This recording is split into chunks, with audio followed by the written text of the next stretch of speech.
नमस्कार दोस्तों, स्वागत है आपका स्टेनो गुरु यूट्यूब चैनल में। दोस्तों आज की वीडियो हम लोग प्रैक्टिस करने वाले 100 शब्द प्रति मिनट की स्पीड से डिक्टेशन का अभ्यास करेंगे, जो कि आपका रामधारी गुप्ता खंड 1 से होगा। जैसा कि आपको पता है कि हम लोग अभ्यास 1 से लेके 100 तक के सभी एक्सरसाइज को यहाँ पे प्रैक्टिस करने वाले हैं। क्रम वाइज आपको सभी एक्सरसाइज मिल जाएंगे। तो इस क्रम में दोस्तों ये हमारा 33वां वीडियो है। इससे पहले 32 वीडियो हमने अपलोड किया। अगर आपने नहीं देखा है तो आप हमारे प्ले लिस्ट में जाएंगे, वहाँ पे आपको सारा चीज क्रम वाइज मिल जाएगा।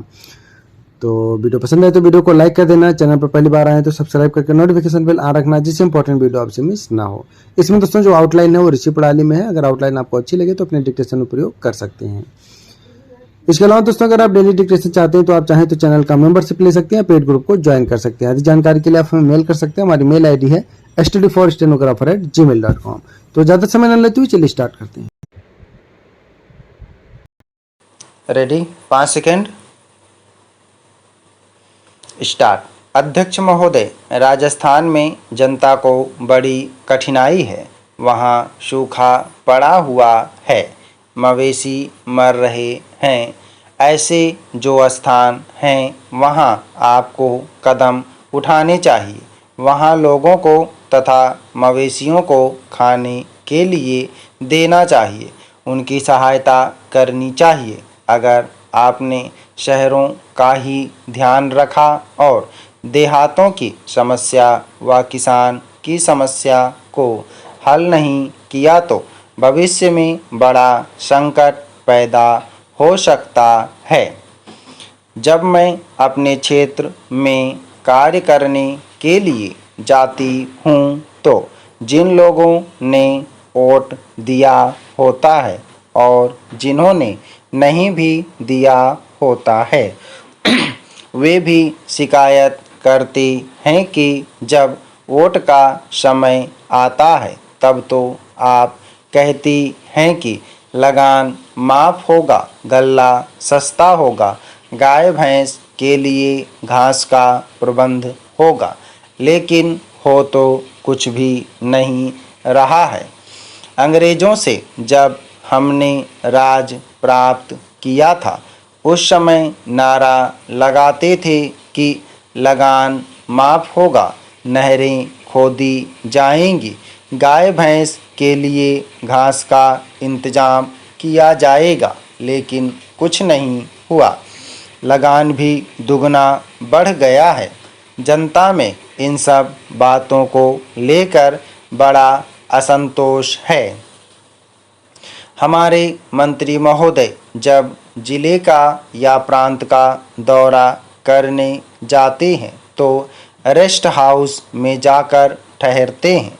देहातों में जाएं तो उनको असली हालत का पता चले, लेकिन वे तो रेस्ट हाउस में जाकर ठहरते हैं ताकि कहीं उन्हें लू ना लग जाए।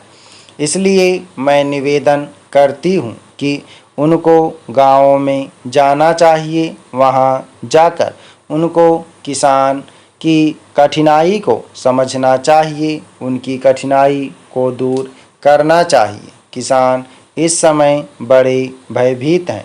उनकी तरफ बहुत सा रुपया पड़ा हुआ है, तकावी का, बीज का, लगान का, बैल का इत्यादि। कलेक्टर या तहसीलदार उनको आज बहुत परेशान कर रहे हैं।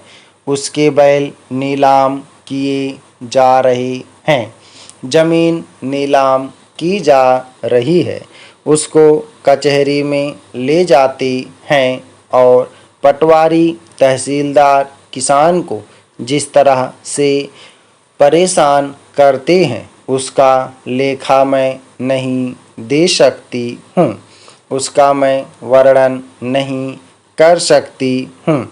आज भ्रष्टाचार का ही बोलबाला है।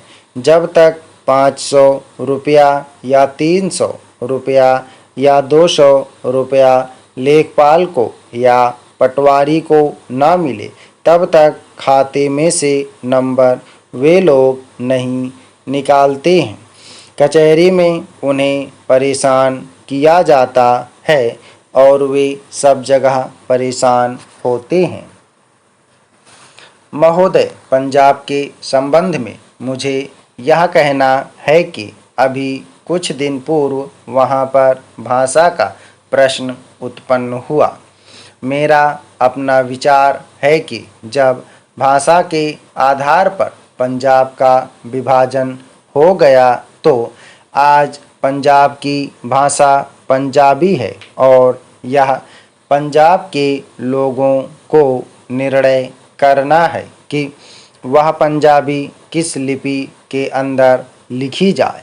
लेकिन एक बात मैं पंजाब की सरकार से आपके माध्यम से निवेदन करना चाहता हूँ कि आज जब पंजाब के अंदर 45% लोग इस प्रकार के हैं जो यह कहते हैं कि हमारी अपनी मातृभाषा हिंदी है, तो पंजाब की सरकार को अल्पसंख्यकों की भाषा को संरक्षण देने के नाम पर दूसरी भाषा के रूप में हिंदी को मानने में किसी प्रकार की कोई आपत्ति नहीं होनी चाहिए।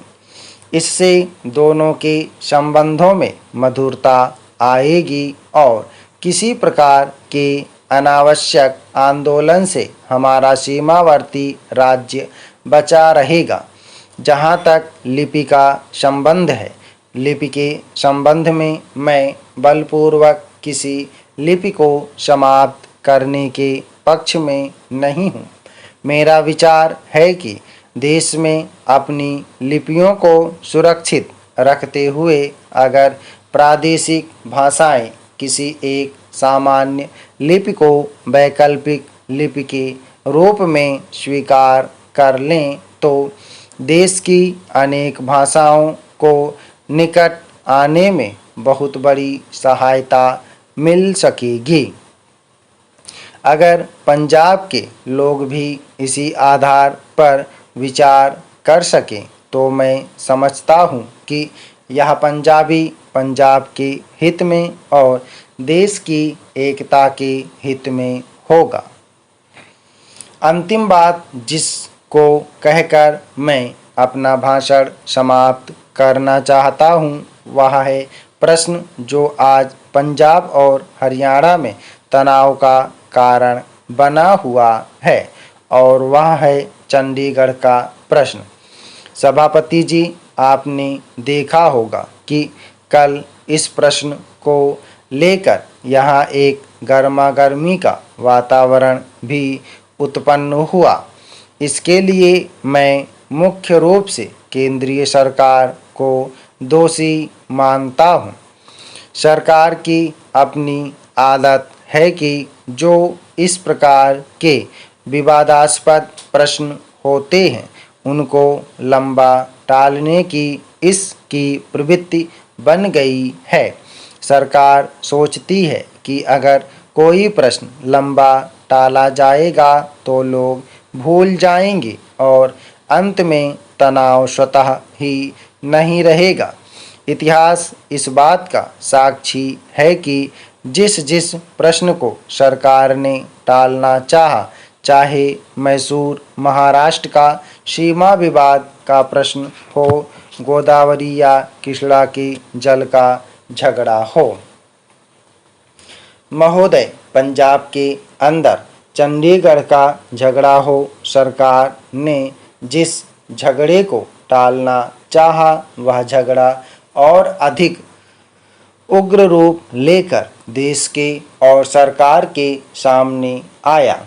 इसलिए मैं चाहूँगा कि इस सरकार को आगे के लिए यह परंपरा डालनी चाहिए कि जब भी इस प्रकार के कोई प्रश्न आए तो उन प्रश्नों पर दृढ़ता से विचार किया जाए और तत्काल उनका समाधान किया जाए। वर्षों तक उन प्रश्नों को लटकते छोड़ लोगों को आपस में संघर्ष का अवसर नहीं देना चाहिए। मैं आपसे निवेदन कर रहा हूं कि जो राष्ट्रीयकरण के समर्थक हैं वे भी राष्ट्रीयकरण को साध्य नहीं मानते, प्रधानमंत्री ने स्वयं स्वीकार किया कि अनेक देशों में बैंक सरकार के हाथ में हैं, लेकिन बैंक सरकार ने ले लिया तो समाजवाद आ गया, ऐसा कोई नहीं कह सकता। जिन देशों में समाजवाद नहीं है वहाँ बैंक सरकार के हाथों में है। फ्रांस में समाजवाद नहीं है, सरकार ने बैंक ले लिए, और ऑस्ट्रेलिया में बैंक सरकार ने लिए थे, लेकिन बैंक कर्मचारियों के आंदोलन के फलस्वरूप चुनाव में जब नई सरकार बनी तो बैंकों का राष्ट्रीयकरण समाप्त करना पड़ा। राष्ट्रीयकरण कोई हर रोग की रामबाण औषधि नहीं है और राष्ट्रीयकरण सरकारीकरण में नहीं बदलना चाहिए। समाप्त। तो दोस्तों आप लोग इसको प्रैक्टिस करिए। सभी लोग मैटर को प्रैक्टिस और ट्रांसक्राइब करेंगे। पंचुएशन लेके 100 शब्द प्रति मिनट की स्पीड से है। डिक्टेशन को आपको लिखना है, उसके बाद रीडिंग करना है, देन प्रैक्टिस करना है, ट्रांसक्राइब करना है 100 शब्द प्रति मिनट की स्पीड। उम्मीद है कि दोस्तों वीडियो आपको पसंद आया होगा, तो वीडियो को लाइक कर देना, और अगर अभी तक आपने हमारे चैनल को सब्सक्राइब नहीं किया तो प्लीज़ सब्सक्राइब करके नोटिफिकेशन बेल ऑन करना। और दोस्तों अगर आप डेली डिक्टेशन चाहते हैं तो आप चाहें तो चैनल का मेंबरशिप ले सकते हैं या हमारे पेड ग्रुप को ज्वाइन कर सकते हैं। अधिक जानकारी के लिए आप हमें मेल कर सकते हैं। हमारी मेल ID है studyforstenographer@gmail.com। अपना बहुमूल्य सुझाव हमें कमेंट बॉक्स में जरूर देना। वीडियो को पूरा देखने के लिए बहुत बहुत धन्यवाद। Thanks for watching. जय हिंद, जय भारत।